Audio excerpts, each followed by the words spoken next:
Fans, welcome to another edition of the Great North Wrestling Podcast. Tonight, we are very pleased North Wrestling classic mainstay, the Bruiser. Bruiser, how are you doing tonight, sir? We're doing good, buddy. How are you doing out there? Not bad at all. Dig my beard, buddy, or what? As you know, snow has come and winter. Oh, it's the bomb. Right in time for the season, as they say. Snow has come. Put the motorcycles away today. Good stuff, because that would be a hard go on the roads now with all this snow and ice and stuff that's come early. Thanks again for appearing. I wanted to do a kind of a deep dive into your career, given your history in the professional wrestling business and especially with Great North Wrestling. So appreciate you coming on. Appreciate you having me. So I usually ask this question because the fans want to know what made you a fan of pro wrestling. What either as a child or otherwise, what territory or talent did you see, or was it another factor that made you want to get involved with pro wrestling? Well, when I was a kid there, my father and me would watch a lot of wrestling, and we drinking some beers. We had the big 10-foot satellite dish, was a big thing back then in the 80s, remember? 80s were the best time, man. That's where stuff was going on. And so we watched a lot of wrestling, and of course I was a kid. I'd know it wasn't all real, but some was real. And I'd go to work and tell my uncles, "This shit's real. It's real." He goes, "It's not real." But I'd get them wound up, right? But we used to watch it, like some fathers and sons watch hockey, right? I watched some hockey too, but that's basically where it all kind of started.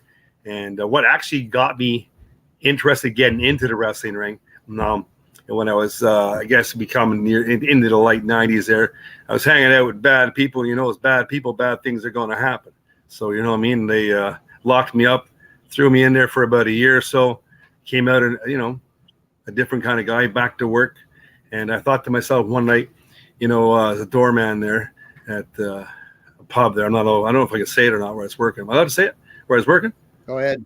The Playmate, man. Everybody was a famous Playmate, And I was looking up at the TV, man. I said, I can do that. I mean, I can actually physically do this. So I started into the business, wrestling with different guys, and finally get together with Dave Dalton and, started getting myself organized. And, at the time, learning how to roll, how to bump. It was old school, hard knocks. There was nothing, easy about it. Not like today. A couple of people get in there and some people don't even touch a barbell, you know what I mean? They're getting in there. They practice 3-4 times and they're ready to step into the ring and become some kind of a macho man wannabe. But, and the reason why in those days, like I'd call people wannabes because they want to be an arsehole, and a lot of them were. And unfortunately, that's where I see it. But that's basically what actually got me going into the business. I've always been pretty good at sports in general, and that's basically what I got to get out of prison, man. Working door and watching TV, and I said, you know what, I can do that. But so with sarcasm, I actually started to go practice and learn. And it actually, I went to a few shows. You're learning, and you're still you're getting through the green stage, so on and so forth. And I started getting a fan base following, which was it was weird, but it was happening. So I thought, so it kind of connected me to go more and train harder. You know what I mean? And still work, go to the gym, eating my 7,000 calories a day, keep the size up. And that's basically what actually got me into the business, and kept myself out of trouble. And but basically I'm a bricklayer by trade and pour concrete. So that's pretty much what got me into this business. And you touched on you broke in under Dave Dalton in '94. What I think the fans would know how the training process was back then as opposed to now. What was it? As hardcore, pardon the pun. It was like, give you an example. When we'd go in there and you'd be in there, we used to go in probably at a time, I would say 4 days a week, 2.5, 3 hours at a time. You'd have 6 or 7 guys in the ring. You'd learn to bump, you'd learn to roll, you'd learn to twist. You did Everybody body slammed everybody. Everybody suplexed everybody. Everybody arm dragged everybody, male or female. There wasn't too many females at that time. There was interest, but it was more of a male-dominated area. So, in general, yeah, it was hard knocks, man. I mean, some guys couldn't do a front bump, and you did clotheslines and just basic stuff you're learning, and you have to learn how to take a bump. Basically, it's more or less like, I mean, Dalton would say, you have to protect yourself out there. You know what I mean? Because only you can protect you, because you don't know who you're working with.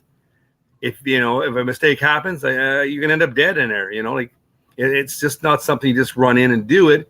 I'm not going to lie. It was tough. I've had some injuries and, got through them, toughed it out. And I've seen a lot of guys come, a lot of guys go. You know what I mean? Like I say, wannabes, But it was hard knocks to the training. Now, when you were training and looking towards your first matches, was there any point given that physical punishment that there doesn't really seem to be in these schools these days? Was there any point where you were like, "Wow, this wasn't what I expected"? Being a fan of the product into actually learning to work.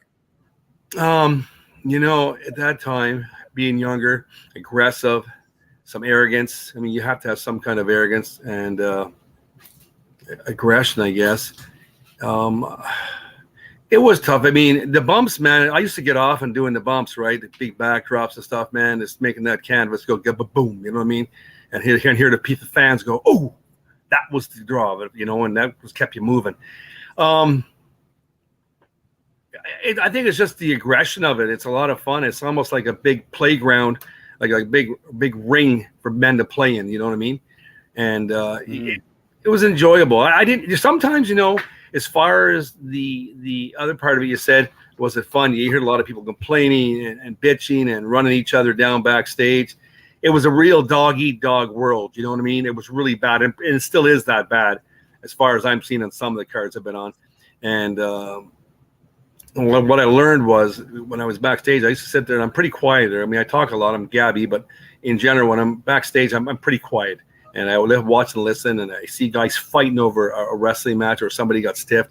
Man, I got stiffed off and on. I sucked it up. I kept going. I mean, the stiff man makes it look badder and meaner. I mean, take it. It's I loved it at times. Sometimes the driving, the distance and stuff was a little vicious for the money you got. You got no money for a little while, like a lot of us. And, and that's how it was from my point of view, and a lot of whining, a lot of bitching, a lot of crying, but you took the good with the bad.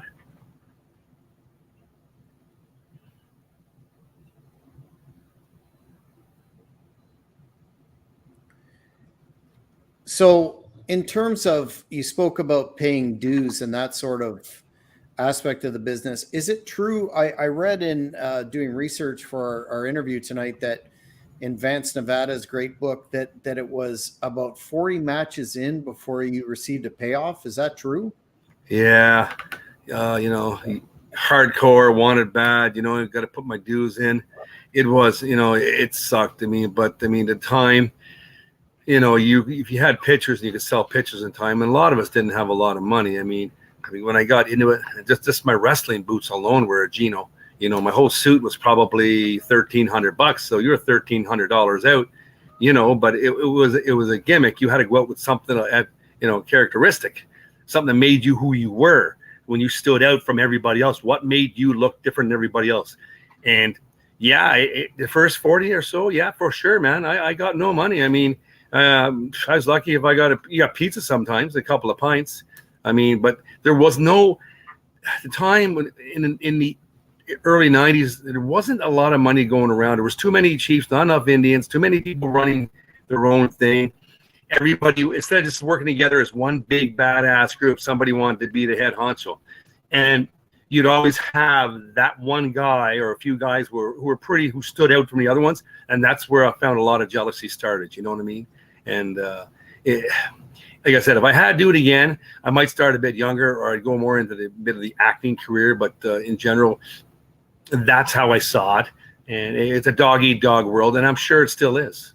There's no doubt about it. I've seen a lot of unusual things and sit and shook my head and went, wow, this is wrestling. This is, some people take it seriously, man.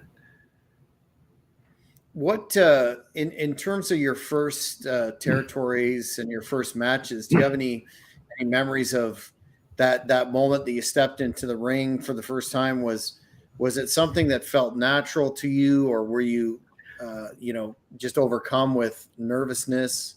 What do you recall from your first few matches? Well, the first few, I'll be honest, man, we would memorize the show. Hell, we'd write them down on pieces of paper. We memorized your spots, I memorized my spots, so we'd work together. Because sometimes when first few shows I went out, both of us were basically the same level, 4 or 5 shows under us. I mean, we're still learning. We knew a lot of good tactical stuff. It was just a matter of now going into the ring and actually putting it together. You know what I mean? And what I learned was you couldn't run and put a 20, 30 spots together. I mean, 2 or 3 good heavy duty spots, fill in, get it over, go sell. But yeah, the first few, I'm not going to lie, man. Even when I go out now, I'm probably more relaxed. I'm more wiser now than I was younger. So it's made me a better seasoned wrestler, thinking wise. In the beginning, I'd be out there and some guys would throw all kinds of, guy had a lot of experience ahead of you would be good. He'd help lead you through the show. So you basically listen, right? And vice versa. You threw a couple of spots in there. But yeah, it was nerve wracking because if you screwed up heavily sometimes, and it does happen, you got to cover it or somebody sees it. Because remember, people are only 8 feet away from the ring. Like they're right there watching it. I mean, I've heard people go, oh, there's a fuck up. And it was, and so it happens. I mean, it's part of the business, the good, bad, and the ugly, and so hopefully you go out with a rock solid match, and if everything goes off good, and you're laughing. So I heard a saying one time from Tito Santana. He told me, he says, you know what? He said, if you think the match is going too fast, it's probably going just fine. I never forgot those words of wisdom from him, and I took that a long way with me. There's never be in a hurry. Make sure that people see everything you're doing because they're paying to watch you do every movement. And I learned a lot from that, a couple of matches I had with him. Yeah. Now, you've always worked, from what I can see, a pretty aggressive, physical, real sort of style. Were you ever concerned, and we'll touch on this later when we get into the hardcore aspect of your career, but were you ever concerned about, I'm a bump machine out here, or this really could present a potential for me to be really injured. Does that really enter your mind, or are you full of adrenaline and wanting to give the people their money's worth? That doesn't click into the equation and later. There's always that little weeny thought, something could go wrong. But like in back in those times, we're talking a couple decades ago, you had nothing to lose but everything to gain because everybody thought they were going to hit a Fed, right? I mean, that was sort of the goal. But then as I got more into it, I'll get back to that question in a second for you. And I got more into it, I realized that there was guys who were just as good as those Fed boys, and we even had people at the gates who were watching the actual wrestling. They were actually comparing us to the WWF guys at the time, like who was giving the better show, because the indie boys were giving you more because they had more to give you because they had to put the show on, right? And for people to come back. But injury wise, I've had a couple, nothing major injuries. I guess the lower back would be one of them. I always found some of the spots were high end, big backdrops, and you more or less had to do them, make sure you get up and around. And or a good body slam. Body slam is a pretty basic, shitty situation. I mean, pick a guy up or drive him into the canvas, and hopefully something breaks. It's just the way you're thinking.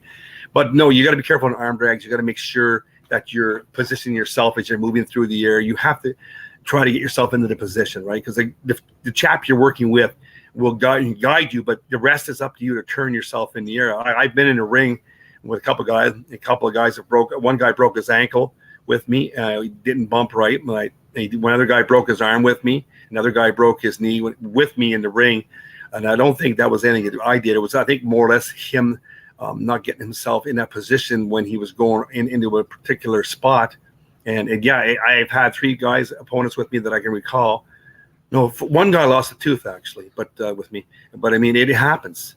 and but I've been injured a bit, yeah, for sure, no doubt about it. Sucked it up, had a swollen knee there. A guy went to do a pile driver on me, and like I said to people, if you don't know the guy, you can't trust him with your life, you don't do the spot, because my knee was swollen up like for 3 months. It was pretty bad because the guy didn't know, and I didn't know. I knew better, but but it didn't work out that way. Could have been worse, but yeah, for sure, man. There's always that chance of injury or death. You figure your body's heavy, it's big, and break your neck, snap, you're gone. You can break a leg. I've seen it happen. I've seen a guy suffer through the match with a broken leg, or sell him and get him through it. They'll say, "Hey, man, I broke my ankle," and when you watch the film after, you go, "Oh, that's where it happened." Okay, yeah, injury is always a big thing for sure, no doubt. So I wanted to ask you about when you founded your own promotion in '96. What was the rationale for you going from a worker to promotion? Yeah, when I became a promoter at the time, I was working with other guys, and they had their rings and stuff, and that was okay. I thought it was time for me to build my own ring and run my own shows. And the worst of it is when you just show up and some guy sets his ring up and you got a promotion, you step in the ring and you don't have to worry about anything, right? But when you're a promoter, you got to call everybody, get guys ready. Yeah, get people how much money they're going to get paid. I always paid people well, and I always did pay people, and I don't think I ever stiffed anybody that I know of that I can recall. And so you sometimes, being a promoter, I just wanted to try to see what it'd be like, and it wasn't that bad. To be a promoter, you need a trailer, you need a truck, you need a house, you need a backyard, you need a shed to put the stuff in. So then you're talking $40,000-$50,000 before all this kept in. I remember living, I was renting at the time. I was hauling this wrestling ring, man, through a window, putting it in my hallway. A 16-foot ring, a ton of ring on the floor, and then you get your roadies, You bring your ring back out, and your roadies go with you. It's tough, man. I think I ran 23 shows to be exact, and I got to the point like, is this really worth it? And then you want people to rent. People want to rent your ring, and then they want to try to stiff you or not pay enough money for it. So I just pretty much packed it up, and I just more or less went and worked for people. And because I realized how much work it was, like at another level of work. Anybody promotes, they understand it's crazy. And I remember some of the promoters say, "Hey, Bruiser, this is crazy, man. I know exactly what you went through, setting everything up, paying everybody, calling everybody." I said, "Dude, better you than me." I said, "I just show up to work for you and get it done." And I said, I'm with you, man. Sometimes I'd help the guys before the show, set things up a little bit, help them out a bit, set the chairs up, because I know what it's like to have to try to do everything. One man cannot do it all. You need like a gang of people to help you pull this kind of stuff off. There's no doubt about it. But I mean, in general, that's why I got into promoting. I tried for a while. I think, and a lot of guys who do wrestle, who are decent and solid, will try to get into promoting themselves because they think maybe they're next best thing, or otherwise. But hey, hats off to you, man. If you're doing it and you're running shows, toots to you, man. Good or bad, you're trying. Nobody can take that away from you, and you're hearing that from me, and I really mean that. Nobody can take it away from you for trying to promote. It is tough. It is not easy. So toots to you. Absolutely. You understand, or I understand, there were some major legal issues that they had to deal with when you were promoting, including some, like I said, some legal activity. Was that really difficult for you? Can you comment on that? Legal in what aspect are we talking here? Like, was there some kind of lawsuit that you had to deal with? Yeah, that was incredible, man. You had to have insurance. They were comparing. How do I say? At the time they were comparing wrestling with boxing, and they're two separate things. And they're trying to. Everybody was trying to get a piece of the action, piece of the money for wrestling. And I think it was Ken Hayashi. I'm not going to lie, the man was a dickhead straight up with everybody. He was a bad fucking apple with their wrestlers, And some people you'd use, and you'd have a name that sounded a name. It might be their name, closer name, but not quite their name. And they would cause issues because they weren't on the card and try to say they were a draw. They were no more a draw than anybody else in such a way. But in general, I had to go to court there once over an individual. I won't even mention his name. I'm not even going to give him the satisfaction. And so I got a fine for $2,500 for sure. And then actually the boxing commission took this guy to court, and they finally beat him, and it was all basically thrown out of court. So a lot of guys were paying a lot of money for these bebop wannabe arseholes running around thinking there's some kind of legislation. There was never anything put in there. It's just the government said, hey, yeah, go grab money from these wrestler guys, promotions, for insurances, you know what I mean? And because it was hard to get insurance back then, and a lot of wrestling shows were ran without insurance. A lot of guys, if they got hurt, they sucked it up. They went home, they healed, they came back again, they were happy to be on a card. And these commissions wanted to make money on the insurances, and they wanted to make money on selling these little wannabe licenses up there, a piece of paper with plastic on it. They were just garbagey looking. But that's pretty much, I ended up in court over something that was nobody's business. And even though the person wasn't even supposed to be there, wasn't even involved, even though it came out in court, the person that lied and actually said to the judge, I tore the head off. That's not my body. You still got nailed. Even though the charge at the time, remember back in the day we had Ottawa, then you had Nepean, remember? And the fella said it was done in Ottawa. I said, no, the actual wrestling was done in Nepean. I think it was at the what the hell is that bar called now? I can't remember now. Some rodeo bar out in Bell's Corner is a big one. And if I had a lawyer, for $300 or $400, I would have walked in and walked out. But I didn't know how to, legality speak the way a lawyer would speak.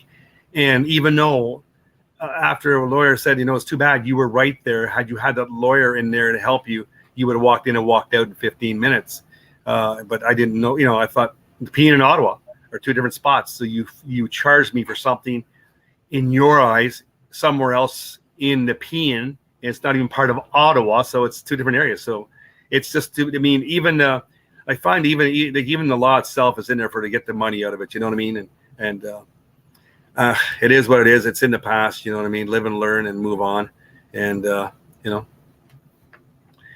the positive side, do you have any memorable events that when you're promoting that stand out from your recollection? You know what? It was funny. One good thing I was good at doing, and I'm not tapping myself on the shoulder, but it was a beneficial thing, because I was pretty humble, good at people.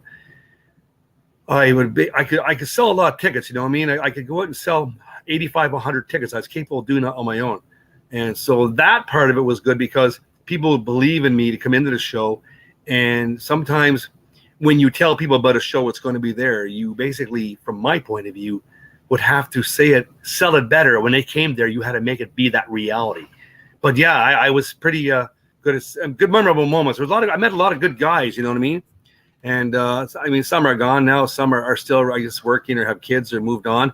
But I've had some good memorable moments. Mattawa. Oh, yeah, I can give you Mattawa. Mattawa's a good man. I just had to be reminded there. Got to fix my thing here, lads. But Mattawa was good, man. We had a fair there. And we ran a show. Everybody from the fair actually came to the wrestling show. And at the time, we had about 328 people. I remember most of my numbers. And it was pretty good for an indie back then, right? I had to drive back and forth. And that's how I was a promoter. I had to drive back and forth, make sure tickets were selling. And I remember I had a bunch of shirts. I had about 20 shirts. And I was being sarcastic. I put them for sale for $40 a piece at the time, Every shirt sold. It was just weird. And Mattawa was it was a good show. We did well there, and it's a good place to be. And it was good, memorable. People enjoyed it, and we had a good gang of guys all worked together. Everybody got along, and I can honestly say there's been a lot of good shows. Drank some good cold beer after, you know what I mean? Some pizza. That's the way it is. Pizza and beer after, not always, but the guys were always thankful to come into the shows. And, but yeah, so I've had. What about your show when you worked for a youth summer camp? I read about that. I just wanted your recollections of that. I won't say where it is, because when they contacted a fellow and myself to run the show, when we went to look for it, they said, hey, there's going to be a little thing on the road that you got to find. And this camp if you didn't know it was anywhere there, you drive past this camp all day. It was just weird. So we packed everything up. We drove, I think, about 275 kilometers.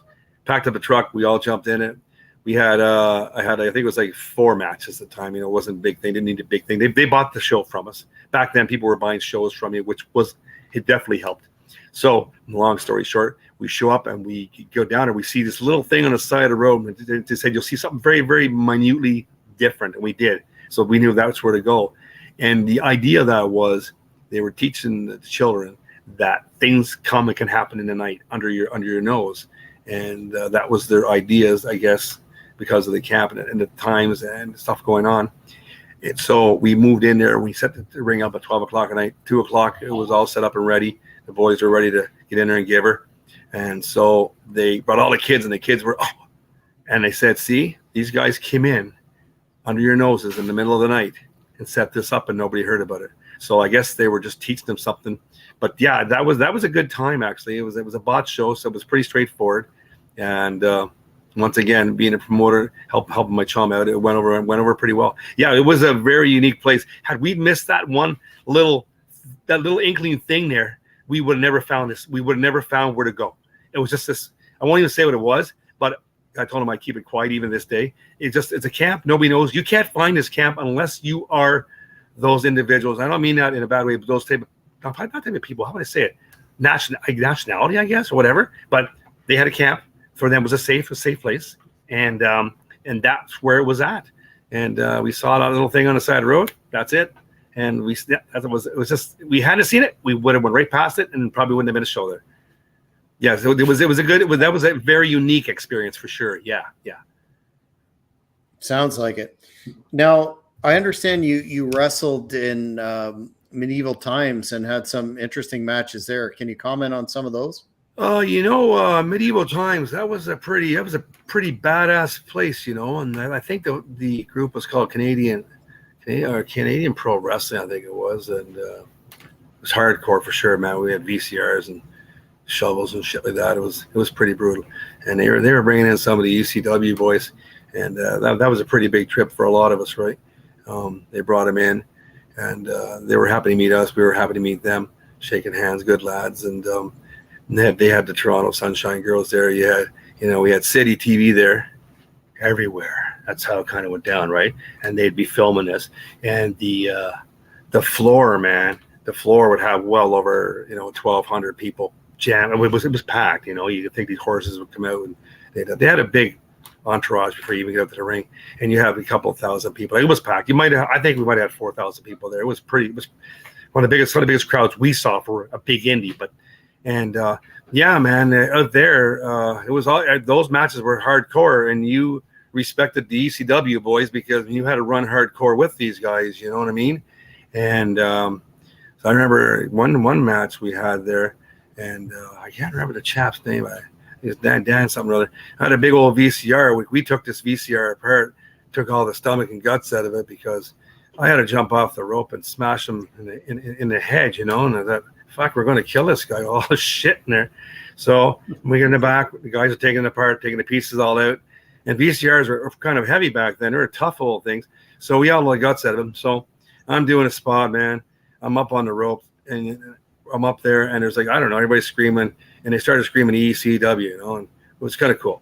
And so I jump off the rope, hit Danny in the head with the VCR. The VCR hits the floor, jumps up, hits me right in the old nutsack. Dude, so he got hit. I got hit.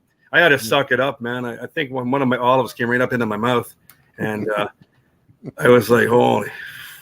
I'm laying there. He's laying there, but he's out, and I didn't realize it. And he knocked him out for a second, because I came flying off. I wish I had that video. I might have that video. If I have it, I'd give it to you and put it on. I fly across the ring, hit him, but it hits the canvas. I try to get out of the way of this VCR coming up.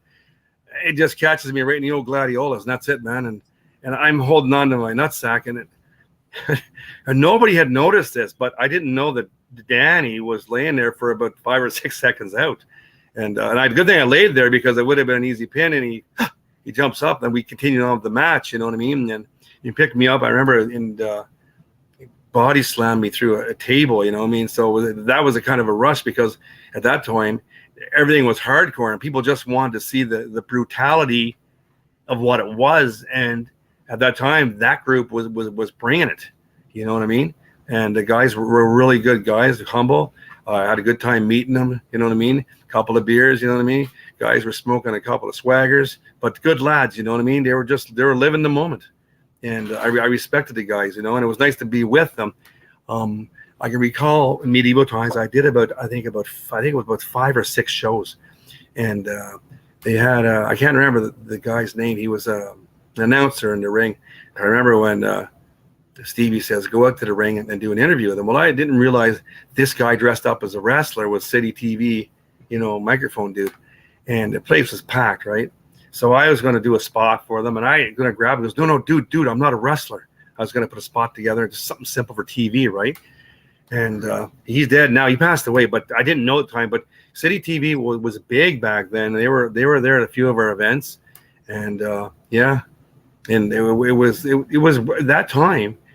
If you were on that card, I mean, you thought you were really doing something wild, because you got in big houses. You went out there, and you know, they changed my gimmick. I couldn't believe it, to was a Bar City Brawler or some kind of name. And I had boots that said Bruiser. I mean, I coming out there going Bruiser. And the Bay City Brawler, they tried to call me. That's not going to wash, man. I have a suit that says Bruiser on it. How are you going to? So it didn't wash. They tried that one shot. It didn't work. So back to the Bruiser. And so they were experimenting. You'd had people experimenting at medieval times and other places to change people's names. And I didn't like that, you know. You are who you are, whether, you know, but a lot of guys do change their names frequently to try to get a better name, and it happens. And, you know, mine just sort of stuck around pretty good, and, you know, for what it was. But yeah, in the medieval times, man, that place was hot. It was happening. It sure was, you know. They brought the Sunshine Girls coming out there to be about 10 girls coming out, walking the guys out. It was definitely a show. That was a show of a show, for sure. So you just spoke on it a little bit in terms of the hardcore style of wrestling, and even in your matches previous to the. I'm just jumping on here for a second. Hey, Bruiser. Hey, brother, how's it going, buddy? You're looking good, man. Looking handsome. Yeah, I just wanted to tell the fans that Bruiser was actually the first independent wrestler that ever talked to me way back in '96. This is true. At the Ottawa Civic Center when I was just a kid. He wrestled 2 matches in front of thousands of people. And I remember he actually told me how to get into wrestling in between the matches. And his company, Outaouais Professional Wrestling, was really the only company running this Ottawa area around that in those late 90s years. So yeah, he was my first exposure to indie wrestling. So that's why he always holds a special place in my heart. But great guy and very talented. Appreciate that, my man. Appreciate that, brother. No problem. Thanks, buddy. That was just in terms of that was a good run-in by Devin for sure. Yeah, it was in terms of your hardcore history, looking back on that, do you have any regrets given the toll that takes on a worker's body? Do you see that as a phenomenon that was a certain place and time, and that's that, or do you see that as something that there's still some life in, albeit in a modified form in this day and age when we're dealing with concussions and chair shots or verboten and post Benoit and all that stuff. You think wrestling, I think at the time, was portrayed to be more violent than what it was. You know what I mean? Like, you got MMA started coming in a little bit, and that was the real stuff, right? The hardcore stuff, ladders, and people were trying to go to the next gimmick, the most thing to go to the next moment. It was harder, something to better the other guy. You know what I mean? Can I better myself by doing something a little more strategic? People can remember me for that one thing, and I was always good. The leg drop off the third rope for sure, to tables.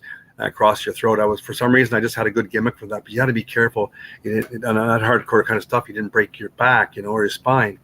And but yeah, I enjoy breaking the tables, man. It's a bit of a rush. Wood's flying, splinters are jamming into your leg, man. You're going into your arm. I mean, you're bleeding. You rip your finger open, man. The blood's pissing out. Now it's a blood sport, right? I mean, it's looking good. People are loving the blood, you know what I mean, to a point. And when it's accidental, when it didn't happen, that's what makes it the moment, right? For what it was. And I remember doing a leg drop off a ring post and off a ring post, and the table was on the floor, not thinking it was on concrete. And I poured concrete. I should have known better. The table slid out, right? But I ripped my finger, man. I mean, I ripped it a good inch and a half. I mean, a big chunk of meat came out. I took the meat. I was in the ring and just walked out. I put the meat back on, held it, man. I kept wrestling. The blood was pissing down my finger. And a lot of people had noticed that. It was bleeding pretty good because a pretty good chunk came out there, but it was still hanging on and wobbling. What was going, But yeah, people like to see the hardcore stuff, man. If you're going through tables, and some tables, man, I've bounced off of, like some of these tables were 500-pound tables that were designed for weddings. And of course, we'd see a table on the side of the road, man. We'd grab it and take the table with us. Let's see if we can break this, and yeah, I should be able to break it. And you bounce off it. Well, I'll go up one more time and we'll do it again, So what are you going to do? You're in front of 1,500, 2,000 people. You got to make this happen. And and you can screw up, and I have screwed up a couple of times. And it's just minimal little things, and sometimes the little screw-ups can make you just as popular. Let's put it this way. You can make a mistake. People will yell, you fucked up. And they love that shit, but that's what they're there for. But, they're going to remember that forever. And I have people still say, remember that one spot you screwed up? Yeah.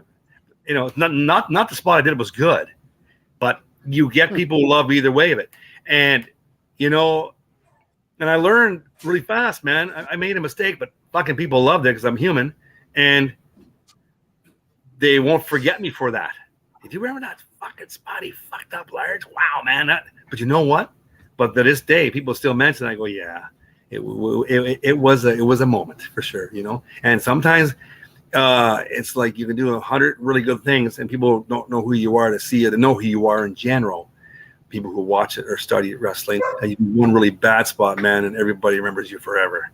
You know what I mean? And that's sometimes the nature of the beast of the business. And a lot of guys would tell you that. Yeah. So how did you first become involved with Great North Wrestling? The fans are interested in that aspect of history. When I first got into Great North Wrestling, I'll tell you, I remember when Devin was a kid. I mean, he used to come, and watch and everything. And, he, one day I'm doing MMA. We're at a martial arts plug, we're doing rolling and wrestling and all that kind of stuff. And that's where I met Devin. And I didn't realize that I watched him, and we're wrestling together. And then this is how I met Devin. I think it was back in the 2000s. I started working for Great North Wrestling. And me and him, man, we were like, but pound for pound, there was nobody as strong as both of us, like in the MMA of the class we had, eh? I mean, the old-fashioned school shit, lockups weren't working, man. We just put the power down and we'd lock you up, right? Because we're 400-pound benchers. We're both 1,000-pound leg pressers, like we were squatters. I mean, we have cores, and we have a lot of good pro wrestling background. And of course, Devin's a really awesome wrestler himself with the, the other stuff from school and that. So he has all that combination.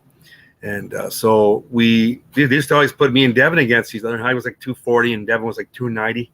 So they put us together all the time. And so if Devin got on top of me, I couldn't get Devin off me. If I got on top of Devin, he might down again, but he was working hard because you both know the same things. You know what I mean? So for sure, man, that's how I actually met Devin, like as an adult, a young man, younger than me, for sure. And that's how I met him, was at an MMA. And then he started doing some wrestling. I started going to work with him. And we used my ring a few times, you know what I mean, and then he used other people's rings too and stuff. It just went from there and it evolved. And I've always been with him, helping him out. I've always enjoyed the rush, man. Just had fun doing stuff and just being that guy and just living the moment, man. Because, like I said, on videos you'll live forever when you're gone, and it'll always carry on until time runs out, right? And I always say, why just be a regular guy? Be that guy people remember off and on for eternity, you know what I mean? In such a weird way. and now you have so much social media. If we had social media 30 years ago, man, who knows where we'd all be today. We just didn't have, then you push the picture, oh, that's me, there's a picture, there's you. That's how it was. It didn't have any like video stuff going on, and TikTok and Instagram and Facebook was sort of coming in a bit then, but so things have really changed. It has evolved for sure. In terms of your major matches in Great North Wrestling or your programs, what would you put at the top of that list? I know I first became aware of your work through the YouTube videos of your matches with Max Testosterone. Does that series stand out, or do you have any other highlights that you would put above that? Work with Max. Max, he's a pretty tough dude. I was supposed to have a belt shot with this big man. He's good, but he ain't good as me, man. He's not as good as me. Max knows that, I know it. But in general, you got to hype it up. When you get in there, man, you got to put it down. I want to get back in there and get a belt shot of this big man. When we're in the street, we might talk and say hi, but in the ring, man, it really is down to business, because getting that belt is something special for sure. Definitely a match. And when he hit me a couple of times. I'm not gonna lie to you, man, it's a big dude, 330 pounds. I felt it. I took the drag of it, and even Pretty Boy Gary was working with me in the ring. He says, man, he's a hell of a nice guy, but boy, does he hit hard. So yeah, he's a big dude. Yeah, I've had a lot of good matches. I've had probably better matches with indie guys in general, because they're going to work harder with you. And but Max Testosterone for sure, man. We got to get back in there, when shows get going. I want a shot at the belt, and I want a shot at his head. I never let that go in a weird way, because when stuff started going on wrong, I never got a chance to get a belt shot out of him. And and even Greg Valentine and Tito Santana, a few guys have worked. Greg, one time, man, we went in the back and we were talking. And I think I was sucking on a beer, and he was having a coffee or something, and we just put the match together. We talked there for 5 minutes there and sat down. He said, "You guys ready?" I said, "Yep." Greg said, "Let's go out and get her done." I said, "Let's go, buddy." And so Greg was a good guy, good, very nice guy. He didn't tell me that he had bad knee and he couldn't run. So I got it. We were in a corner. We're doing a spot. He said, "Bruiser, I can't run. I should have told you that inside." Okay, fair enough. So we worked it. I bumped well for the man, and I got him over good and everything else. But a hell of a nice guy, in general, for what I did with him in the ring. I don't know about anybody else, but for me, and even Tito Santana, when I was at Carmichael's up in Hamilton, there was another group up there. I can't remember what the hell was their name now. Extreme Wrestling Championship or something like that. And they had, it wasn't Extreme Champion. What the hell? I can't remember. Look on me. So we had it up there. There was about 1,200 people. I remember coming in late, and I was late, man. There's no doubt. I was late. So I was kicking the rocks at people, swinging my bag. I was about 800 people lined up. It was a big crowd. It was, and I got in there and I says to Tito, I said, "Don't worry, man. The heat's on." He goes, "What do you mean?" I said, "Don't worry. It's all going to go your way." So we talked it out, went out there, we hit it hard, and people were throwing chairs in the ring at me, throwing hot dogs. So I was biting the hot dogs, chewing them up, spitting them out, and we had a good match. It was so loud. That match was so loud that we were yelling at each other to spots in the ring. Nobody could hear us. That's how loud it was. It was extremely loud. And, and because I held a few belts there too. And that, and, West Briscoe and Aces and Eights. Oh, and even with West Briscoe and Aces and Eights, and I got to work with West there. Really good, talented guy. Knew his stuff for sure. Got to like the guy. I'd like to eventually maybe one time have a shot against West there. I think it'd be a good show. I think we'd hit it pretty hard. And but I got to work with him. Good talent, super guy, man. He's been a real good asset to Great North Wrestling. There's no doubt. It's definitely helped me out to grow, to get better, and meet a lot of good people. And it's not bad at all. For sure. Wanted to also ask you about you're a natural talker, and some of your card promo videos on YouTube are quite memorable and stand up, to this day. Was that the promo aspect of your character, the Bruiser character, and your involvement in the business? Was that something that just seemed to come naturally to you? Because I use the word believable, because when I watch one of your promos, you're looking at this guy, and I'm going, this guy's legit. He's really believing what he's putting over. Is that just something that always came to you, or did you have to work on it? You know, a lot of video shots. I'll be honest. I take one or two goes on it, was done. If you overthink it, you're going to fall between the cracks. You just go with what you're going to say, and it's just going to come out. Sometimes if I'm outside, I know people know some of this stuff is put together. I'll listen to what the other guy's saying a little bit, then I'll go out and I'll hit on top of what he said, what he's going to do to me. But normally, man, I go out there one shot, 2 times. I say it, we get over it, make it believable. When I was with Pretty Boy Gary, he's gone. It's too bad. The guy had talent for sure in the ring, gifted a gab, and people liked him, man. He would do anything I want in the ring. That was amazing with Gary. And whatever I'd say, take it away, Gary, man. What are you saying, Pretty Boy? And Pretty Boy would go on, yeah, man, Bruiser. And he would just sell it. And we were at a show. He wasn't even there. I think the show was in Smith Falls, I think, or something like that. Pembroke. There was more heat for Gary the whole night than any other show, and he wasn't even there. And that's the God's honest truth. I mean, he was busy renovating his house and working something like that, and there was more heat. People yelling, pretty boy, and they were yelling. I thought, damn, he's not even here, and he's getting more heat, and he's not even here. So people took to him right away. You know what I mean? And yeah, so it was a good time for sure. I almost forgot what the question was there just for a second there. My brain went blank. I getting old age there, ready for the boneyard, just getting things going. No, that's all good. I wanted to also ask you about the incident when the fan got involved, much to their chagrin. In a match. That's where all the bikers were there, right? The guy was up sir. on the side. Yeah, you know what? It's funny. I was in there. I can't remember. I wish I could remember everybody's name. But I was wrestling with a young guy, good wrestler, good worker, and we put the show together with the lads a bit, and they were, Was it Mathis Meyer? I'm trying to think of the name of the guys in the red boots there for a second there. Just give me a moment. Was it Mathis?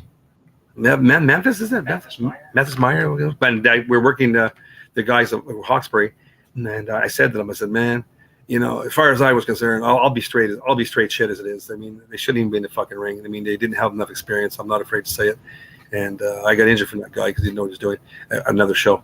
And so we put together, and like you said, just shut up, listen to what me and Bruiser have to say in the ring, and it'll be fine. But up on the ring, this guy jumps up on the side. I don't know where the security was.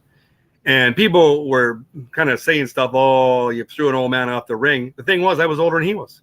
And for a moment, I was going to kick him right in the face. I really was, because I thought he was reaching for a knife in his pants. And I really thought he was. When you check the video, you see him grabbing something out of his pants. I think it was a justice, but I thought he was grabbing a knife. And I told my partners, I'll take care of this guy.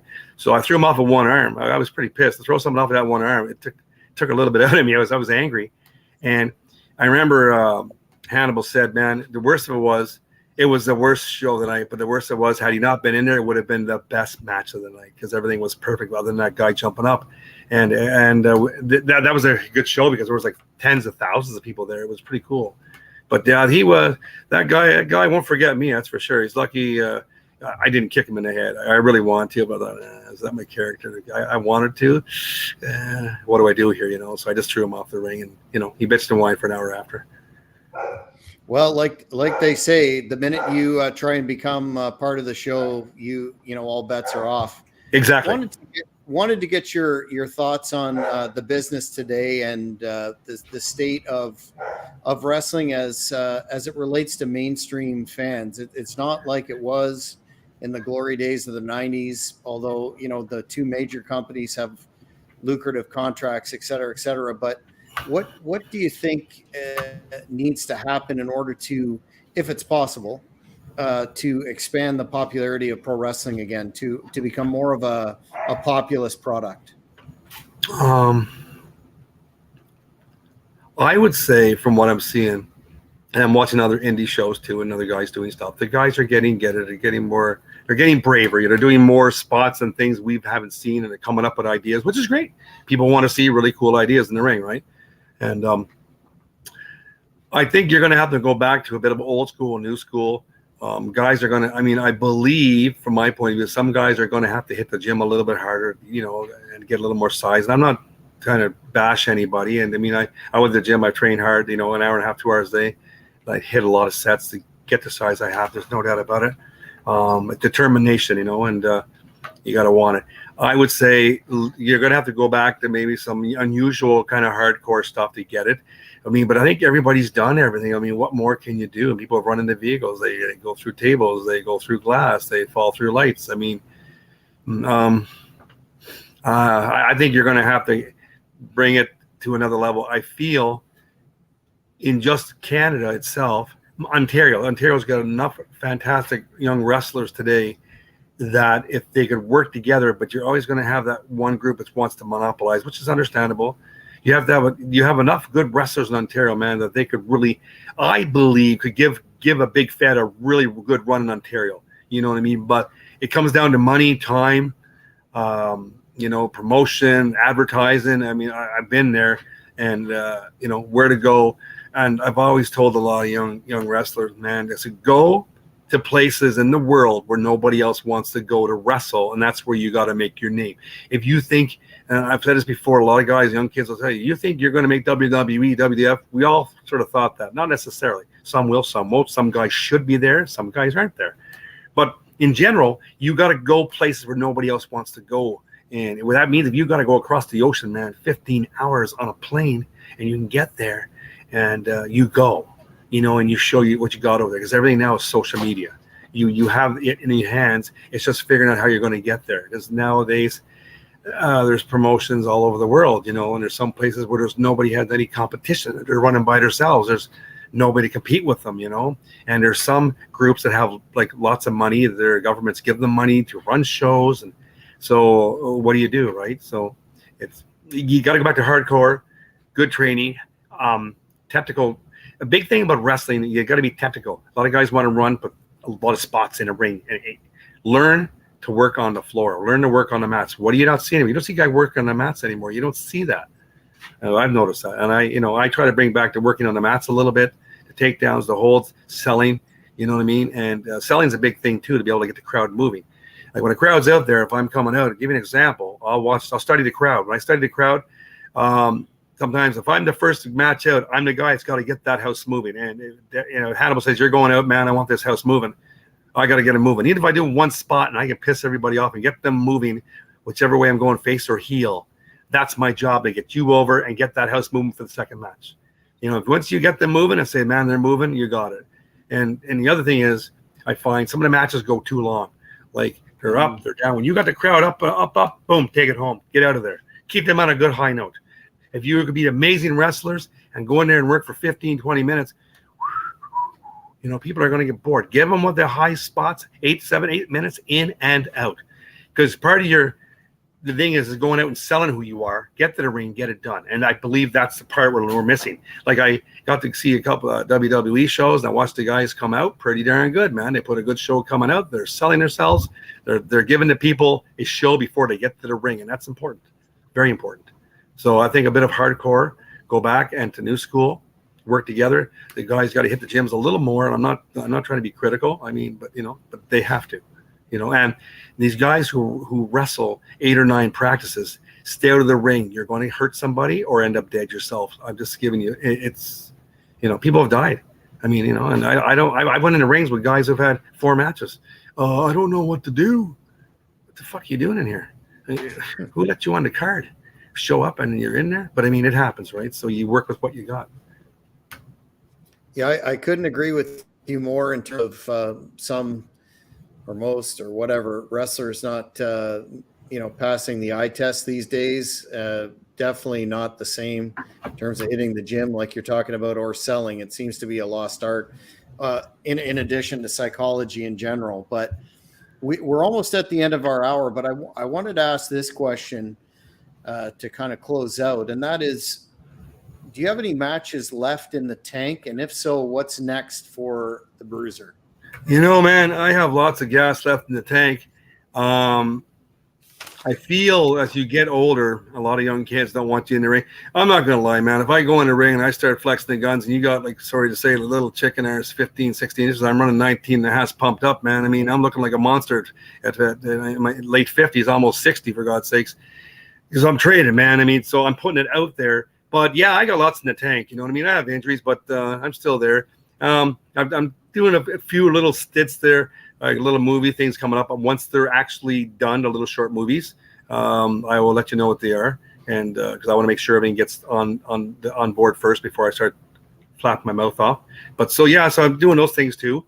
And but yeah, I got lots in the tank, man. I mean, I may be old, but I'm still hyper. I've been hyper all my life. You know what I mean? That's what's keeping me going here. And so yeah, I still have more in the tank, man. And hopefully you'll get to see that, and maybe see me run through a wall or a door or something. Who knows what's going to happen in there, you know? Well, I know you're quite the perennial favorite of the Great North Wrestling fans, and as you know, the promotion is restarting in 2023, and the fans are going to be clamoring to see the Bruiser again. So, man, I'm going to come back and do some badass shit there for you guys, for sure. There's no doubt about it. I got some ideas. I'm keeping to myself so nobody else can take them on me. So, yeah. Well, we look forward to that. In the meantime, where can you be found on social media, or do you have any contacts or anything that you want to plug per se? Right now, I'm only on Instagram and YouTube. My YouTube, I know Gary's gone now, so I don't do a lot of YouTubing anymore. It's Bruiser 613 is my YouTube. You see me training a few wrestling matches, man. You see how hard I do train, and that's just little parts. They give people an idea like what it takes to be where I am at, and other guys like me, right? And then I have the 613 Bruiser, which is my Instagram. And I'm just got to thank everybody who do it, because I'm reaching almost 200,000 views on that. I think 175,000 views right now at 2,200 people. So I'm happy about that. You know, I got people involved. So I try to be the guy you see here talking to you now is pretty much the same guy you're going to see on Instagram or YouTube. I'm pretty much the same guy, and hyper, outgoing. You know, I have my bad days too, but I try to keep everything as positive as I can. I mean, you know, I'm not perfect by no means. Well, but I do have the beard. I do have the beard, I must say. What do you think? It works for you, man. It's good on every angle. I was going to mention one of your YouTube videos that caught my eye as a power lifter myself is when you did 48 reps with 225. So if you can still do that or come close to it, then you're going to be ready for the ring next year. Oh yeah, man. I do my bench pressing last at the gym, and I do like we're talking 30 sets, like overall dumbbells and everything. And I can still punch out 20 reps for sure at 57. Good man. Well, Bruiser, I want to thank you for coming on the Great North Wrestling podcast tonight, and we'll keep in touch and be looking for your activities and projects in 2023. Not the least of which returning to the ring for Great North Wrestling in 2023. So thank you very much for coming. Well, thank you for having me, and say hi to Devin there for me. And thanks for everybody who's going to be watching this. I definitely appreciate it. And support your indie wrestling, guys. Great North Wrestling is a good one. You know, 100%. We'll get back on top for sure. 100%. And fans, next week, we're excited to be bringing on the former Great North Wrestling Women's Champion, Nova. So we'll see you all then. I'll be there watching. Good night. Ciao.